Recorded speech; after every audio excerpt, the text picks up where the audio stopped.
Hey y'all, so we are back with another video, and this set is going to be a full stiletto set.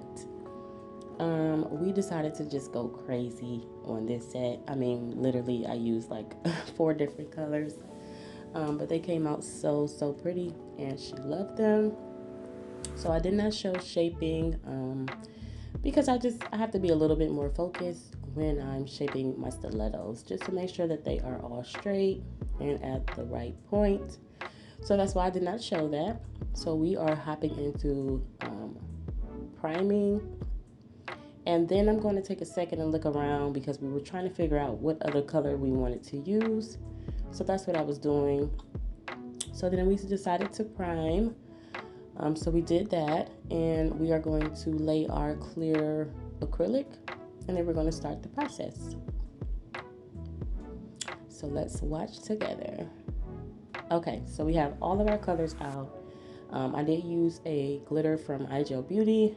I want to say that was Chisel Pink, and the blue was not polished. And then I had Young Nails to do my ombre.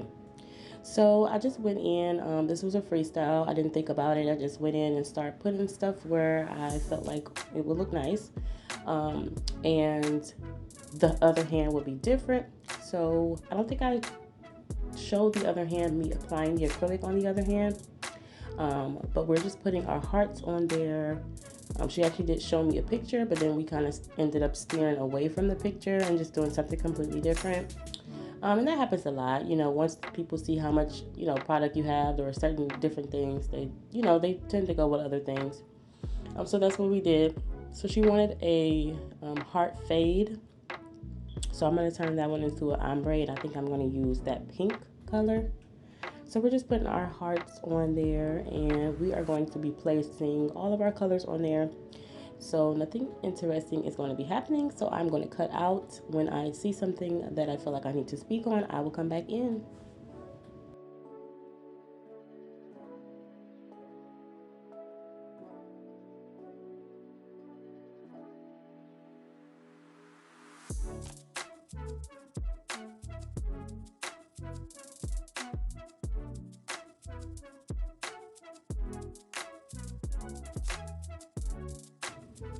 Okay, so I see something. So when you guys are ombreing, make sure that you didn't do what I just did and leave the top of that bead like as a bump. You want to make sure that that fade is flat up top so that it doesn't give you a big hump. That is an area for the apex, so it wasn't so bad. I was able to fix it by filing, but I did encapsulate these, so be very careful because you don't want some of them to be too bumpy or have too big of an apex. These are longer nails, so adding more product is not a bad thing, but you don't want to add too much. When you're ombreing with a color and you don't want to cover up the design or glitter or whatever you have underneath there, make sure you add a wet bead, something that's a little bit translucent but not too much so that you would see through it. Especially with like a blues, purples, darker colors, just be very careful. Fading into like a glitter or something like that, it's going to dull it down a little bit. So keep that in mind. If that's not the look you're going for, add the glitter on top of the ombre and it'll give you a different look. But I just decided to go with doing it this way just so that we can tone down some of the color. We don't want it to be too wild and crazy because we used a lot of colors. So that's why I decided to not put it on top this time.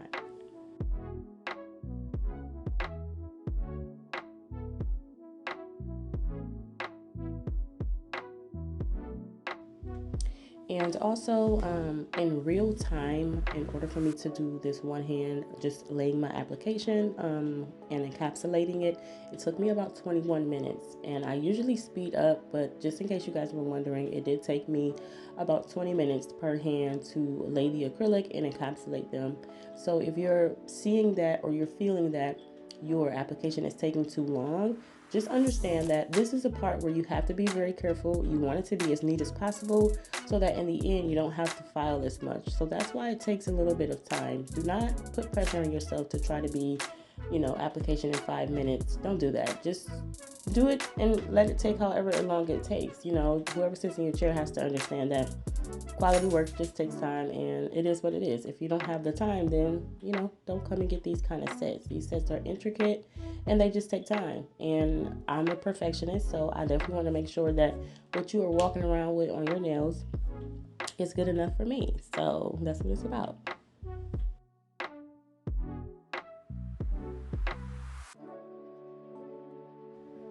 And we are encapsulating, and we're making sure to add enough acrylic to give the nails the thickness, because we did not add thickness with the colors.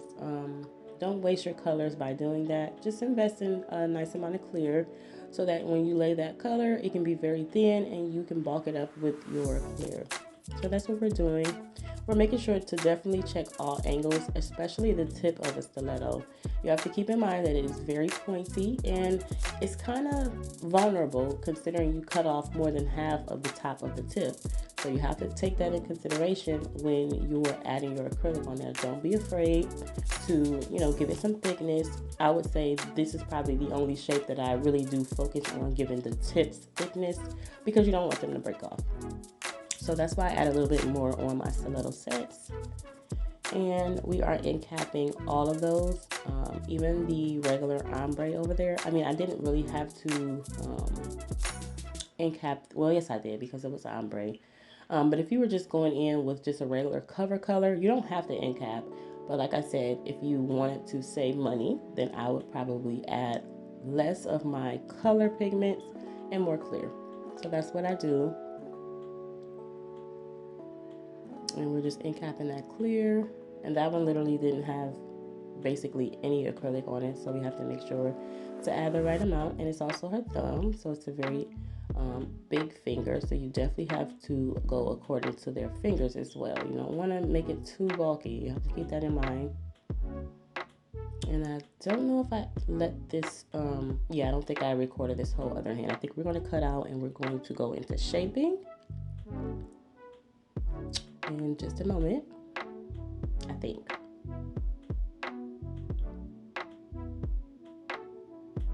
Yes, I think we're going to go into shaping.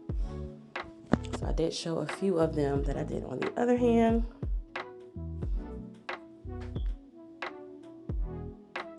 Okay, yep, so we are just going to show a little bit of shaping.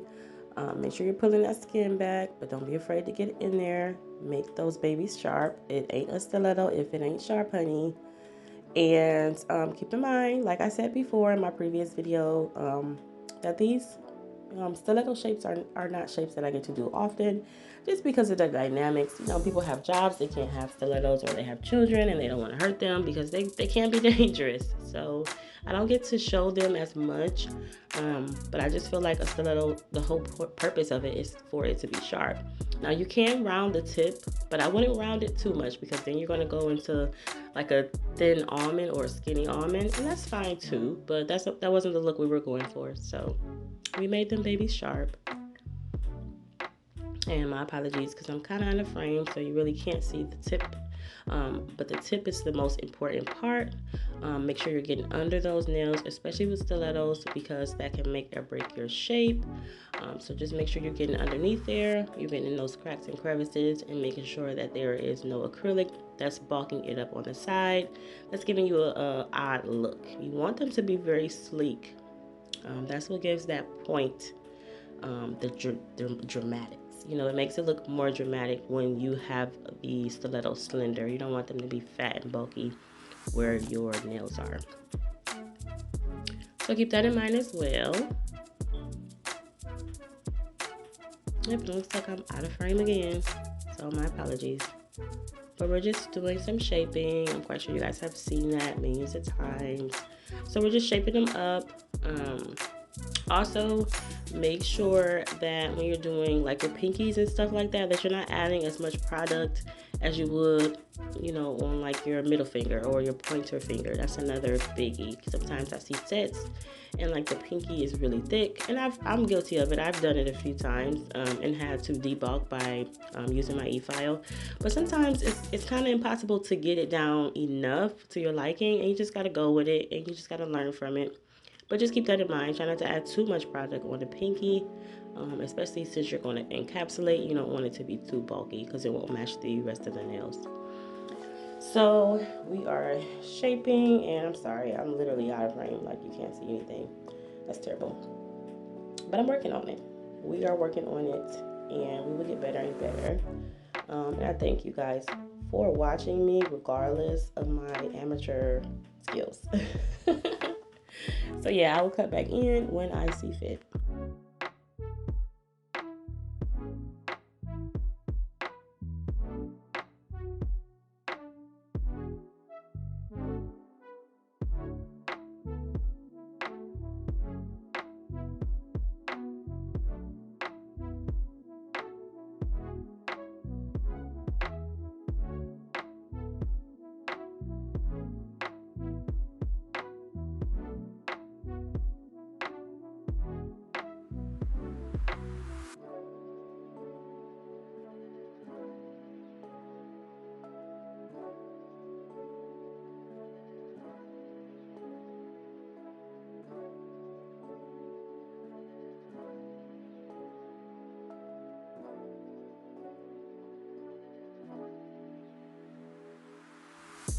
Alright, so we're on to the fun part. We are going to add some stones, some cuticle stones. And I'm just going to do whatever comes to mind, just something random. We did want to add some heart stones on there just to give it more of a Valentine's Day look. So I added a bigger one and we just filled it in. We had her cure that little part just so that it won't slide around. So that's what we're doing. And I went underneath just because there's a little bit of a clear tip, so we want to make sure it looks as glass as possible.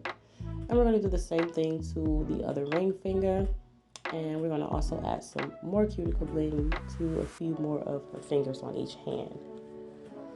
So that's what's coming up. I really enjoy this set, guys. It's literally like one of my favorites now. I love stilettos.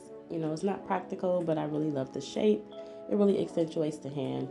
And I thank you guys for watching me. As always, please comment, like, and subscribe. Share if you will. I appreciate you guys. Thank you for coming back. And I will add my pictures and videos at the end. If you want to check me out, head on over to my IG at nailsbyqueen89. See you guys later. Bye-bye.